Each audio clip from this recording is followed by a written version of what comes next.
छत्रपती संभाजी महाराजांच्या जीवनावर आधारित छावा चित्रपटानं आपली जादू आता कायम ठेवली आहे। नुकताच अभिनेता विकी कौशलच्या छावा चित्रपटानं 400 कोटींचा टप्पा पार केला आणि प्रदर्शित झाल्यानंतर 16व्या दिवशी देखील छावा चित्रपटानं 21 कोटींची कमाई केली आहे।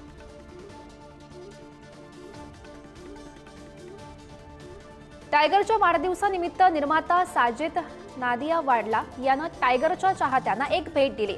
बागी 4 मध्ये टायगरच्या लुकचा नवीन पोस्टर रिलीज झालाय।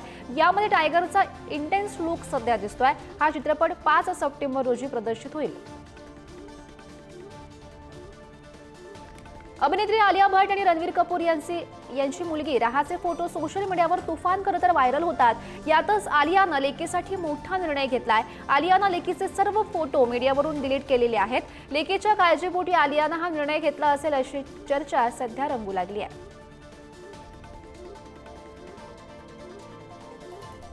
बॉलिवूड अभिनेत्री विद्या बालननं सोशल मीडियावर एक व्हिडिओ शेअर केला। यात तिनं काही माहिती सुद्धा दिली। त्यामध्ये ती म्हणते, मला हे स्पष्ट करायचं आहे की हे व्हिडिओ AI निर्मित असून अनधिकृत आहेत। माझा हा व्हिडिओशी काहीही संबंध नाही। या कंटेंटला मी समर्थन देत नाही असंही तिनं म्हटलं।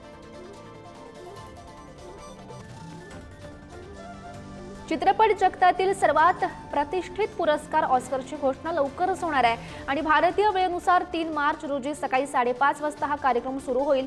यंदा भारतीय वंशाच्या अनुजा या चित्रपटाला ऑस्करचं नामांकन मिळालेलं आहे।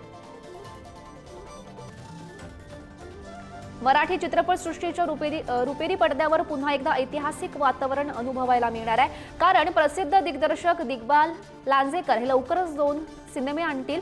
संत ज्ञानेश्वरांची मुक्ताई आणि आनंद डोह हे 2 मराठी चित्रपट प्रेक्षकांच्या भेटीला येतील।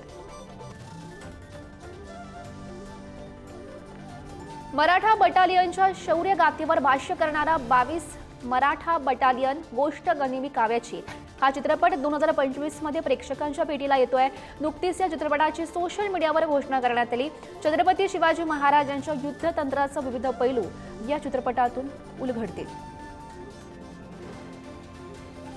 अभिनेता शरद केळकरनं शिवाजी महाराजांच्या भूमिकेबद्दल नुकतंच एका मुलाखतीतून भूमिका जाहीर केली आहे। महाराजांच्या वेशभूषेत कुठल्याही कार्यक्रमाला जाणार नसल्याचं त्यांनी स्पष्ट केलं आणि महाराजांचा मानसन्मान मिळाला असल्याचंही त्यांनी म्हटलेलं आहे।